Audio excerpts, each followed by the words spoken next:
युवा ब्राह्मण चेतना मंच के राष्ट्रीय अध्यक्ष सुभाष पांडे जी हैं। ब्राह्मण चिंतन शिविर का आयोजन करवा रहे हैं और बिहार के हर जिले में जाकर ब्राह्मण चिंतन शिविर का आयोजन हो रहा है और इस चिंतन शिविर में कई मुद्दों को उठाया जा रहा है। ब्राह्मण समाज के मजबूती के लिए, ब्राह्मण समाज के राजनीतिक मजबूती को दिलाने के लिए ये चिंतन शिविर आयोजित की जा रही है। कई विषयों पर चर्चा होगी। बिहार विधानसभा चुनाव 2025 को लेकर इन लोगों का क्या आगे का प्लान है, इस पर भी चर्चा होगी। तो सबसे पहले आपका बहुत बहुत स्वागत। बहुत बहुत धन्यवाद रंजीत जी, आपके सभी दर्शकों को बहुत बहुत आभार। युवा ब्राह्मण चेतना मंच, जैसा कि आप नाम से ही समझ सकते हैं, चेतना शब्द लगा हुआ है तो समाज के, ब्राह्मण समाज के सामाजिक, राजनैतिक, आर्थिक, आध्यात्मिक, बौद्धिक सभी तरह की चेतना जगाने का काम यह मंच करता है। अभी का परिदृश्य राजनीतिक रूप से ऐसा है कि ब्राह्मण समाज राजनीतिक हाशिए पर आ गया है। खुल के ब्राह्मण की बात कहने वाला अपने समाज के चुने हुए सांसद और विधायक भी नहीं हो पाते हैं, क्योंकि उन्हें लगता है कि हमें समाज का साथ मिलेगा या नहीं मिलेगा। तात्पर्य यह कि अपना समाज कहीं भी वोट बैंक के रूप में एकजुट नहीं दिखता है। इसी कारण युवा ब्राह्मण चेतना मंच बिहार विधानसभा के पूर्व बिहार के सभी जिलों में ब्राह्मण समाज राजनीतिक चिंतन शिविर आयोजित कर रहा है। इस दरमियान सीतामढ़ी और शिवहर में भी एक बैठक आयोजित की जाएगी और चिंतनीय विषय यह है कि सीतामढ़ी शिवहर के 9 विधानसभा क्षेत्रों में एक भी विधानसभा से ब्राह्मण समाज को राजनीतिक दलों द्वारा टिकट नहीं दिया जाता। यह एक चिंतनीय विषय है कि आखिर ब्राह्मण समाज को उपेक्षित क्यों किया जा रहा है, जबकि इन 9 विधानसभा में 4 विधानसभा क्षेत्र ऐसे हैं जहां ब्राह्मणों की आबादी 30 से 40 हजार तक है। मैं नाम बता दूं, रीगा, शिवहर, रुन्नीसैदपुर और बथनाहा। बथनाहा को साजिश व सुरक्षित सीट कर दिया गया है, लेकिन 3 विधानसभा जहां से ब्राह्मण चुनाव जीत सकते हैं अपने वोट बैंक की बदौलत, अपने जाति के वोट के बदौलत। और जब सभी जातियों का प्रतिनिधित्व टिकट वितरण में जातियों का आंकड़ा देखा जाता है तो ब्राह्मण समाज के आंकड़े को क्यों उपेक्षित किया जाता है, यह चिंतन का विषय रहेगा सीतामढ़ी और शिवहर की संयुक्त बैठक में। कह रहे थे कि रघुनाथ झा जी जो 6 बार विधायक रहे शिवहर से, केंद्रीय मंत्रिमंडल में शामिल हुए थे, बिहार सरकार में कई पदों पर को सुशोभित किए थे और उस परिवार को भी उपेक्षित किया जा रहा है। शिवहर को जिला बनाने का श्रेय अगर किसी महान विभूति को जाता है तो वह पंडित रघुनाथ झा जी हैं और उनके परिवार के लोग राजनीति में सक्रिय हैं। फिर भी उस परिवार को टिकट न देना राजनीतिक उपेक्षा का ही दंश वह परिवार झेल रहा है। शायद ब्राह्मण होने का अभिशाप झेल रहा है, ऐसा प्रतीत होता है, क्योंकि उस पूरे परिवार को राजनीति में हाशिए पर डाल दिया गया है, जबकि वह परिवार सक्षम है अपना सीट निकाल लेने में। कई मुद्दों को लेकर आप कह रहे थे, और भी कई मुद्दे हैं, क्या मुद्दा है?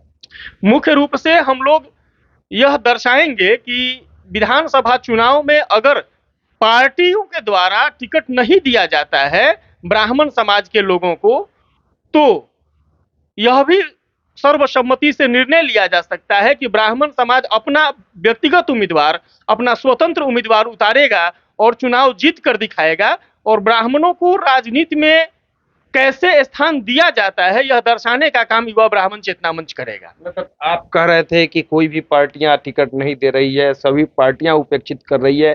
क्या बीजेपी के, क्या जेडीयू, क्या आरजेडी, मतलब सभी दल के लोग, सभी राष्ट्रीय नेता दरकिनार कर रहे हैं? देखिए रंजीत जी, जहां तक बात है, अभी ब्राह्मण समाज कांग्रेस के बाद, पहले ब्राह्मण समाज कांग्रेस को वोट देता था, लेकिन कांग्रेस से मुंह भंग होने के बाद अभी लगभग अधिकांशतः ब्राह्मण समाज भाजपा का वोटर माना जाता है। और भारतीय जनता पार्टी भी ब्राह्मणों को उचित हक और अधिकार नहीं दे रही है, यह भी चिंतनीय विषय है। राजद की बात मैं क्या करूं, राजद को जब आप वोट ही नहीं दे रहे हैं, जब आप पूर्णतः भाजपा को वोट दे रहे हैं, तो मांग भी तो अपने घर से ही मांगेंगे। लेकिन हमारे जो भी नेता राष्ट्रीय जनता दल में सक्रिय हैं, और राष्ट्रीय जनता दल या जदयू प्रभृति पार्टियां कहती हैं जिसकी जितनी हिस्सेदारी उसकी उतनी भागीदारी, तो भागीदारी के हिसाब से 9 विधानसभा में कम से कम 2 विधानसभा सीट हमें मिलना चाहिए, हमारे समाज को मिलना चाहिए। बिहार में आप बोल रहे थे कि बिहार में बता रहे थे कि कितनी ऐसी सीटें हैं जहां से ब्राह्मण उम्मीदवार अपने दम पर जीत सकते हैं? बिहार में 153 विधानसभा हम लोगों ने पिछले विधानसभा चुनाव के समय ही जो जनगणना करवाई गई थी उसमें चिन्हित किया गया था कि 153 विधानसभा क्षेत्र ऐसे हैं जहां आपकी जनसंख्या इतनी है कि आप 30-40 हजार वोट अपने समाज का वोट दिखा सकते हैं। लेकिन उस वोट को आंकड़े पर लाना आवश्यक है, क्योंकि राजनीतिक आंकड़े पर वह वोट नगण्य मान लिया जाता है कि वह भाजपा का वोट है, वह जदयू का वोट है, वह राजद का वोट है, जबकि वह किसी पार्टी का वोट नहीं है, वह ब्राह्मण समाज का वोट है। यह दर्शाने की आवश्यकता है। 153 विधानसभा ऐसे हैं जहां ब्राह्मण राजनीति में महत्वपूर्ण भूमिका निभा सकता है। और कई सीटों पर आप कह रहे थे कि जिसपे मतलब जीतने वाले कई सीट ऐसे बता रहे थे जिस एक समय था जब आपके समाज के कितने विधायक होते थे? देखिए, विधायक कांग्रेस के काल में आप देखेंगे तो पूरे बिहार का राजनीति ही ब्राह्मणों के इर्द गिर्द घूमता था। भाजपा में भी कुछ समय तक, वाजपेयी जी के समय तक ब्राह्मणों का अस्तित्व दिखाई पड़ता था।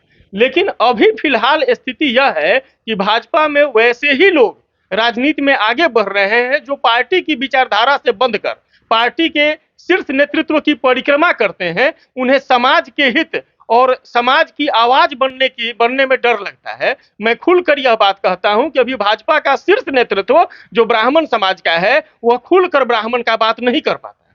कहीं ना कहीं उसके मन में यह भय है कि अगर मैं ब्राह्मण का बात करूंगा तो और समाज के लोग मेरी उपेक्षा करेंगे, जबकि वास्तविकता यह है कि सभी समाज का नेतृत्व अपना अपना है। किसी भी ब्राह्मण समाज की अगर कहीं हत्या हो जाती है, ब्राह्मण समाज के व्यक्ति पर कहीं अत्याचार होता है, तो पूरे बिहार का एक भी राजनेता ऐसा नहीं है जो खुलकर आगे आकर उस व्यक्ति के पक्ष में खड़ा हो।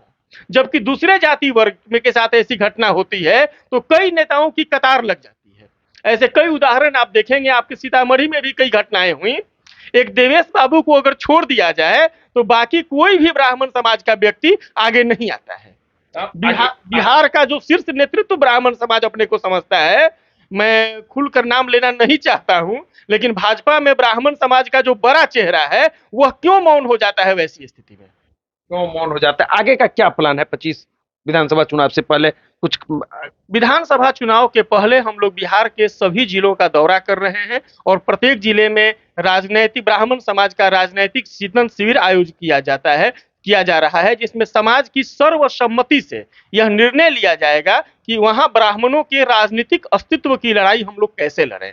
जैसे कि विगत दिनों सारण जिला में हम लोगों ने किया था और सर्वसम्मति से यह निर्णय लिया गया था कि अगर राजनीतिक दलों द्वारा ब्राह्मण समाज को टिकट नहीं दिया जा रहा है तो ब्राह्मण समाज अपना स्वयं का उम्मीदवार निर्दलीय खड़ा करेगा और ब्राह्मण उन्हें वोट देगा और अपनी वोट को राजनीतिक आंकड़े पर दर्शाएगा कि हमारी संख्या इस विधानसभा में इतनी है, हमारी संख्या इस विधानसभा में इतनी है। स्वतंत्र उम्मीदवार होकर ब्राह्मण समाज इस बार दिखाएगा कि क्या होता है ब्राह्मणों की ताकत। कहना है युवा ब्राह्मण चेतना मंच के राष्ट्रीय अध्यक्ष डॉक्टर सुभाष पांडे जी का। तो चलिए, इस वीडियो पर आपकी क्या प्रतिक्रिया है कमेंट करके बता सकते हैं। हमसे जुड़ने के लिए आपको बहुत बहुत धन्यवाद।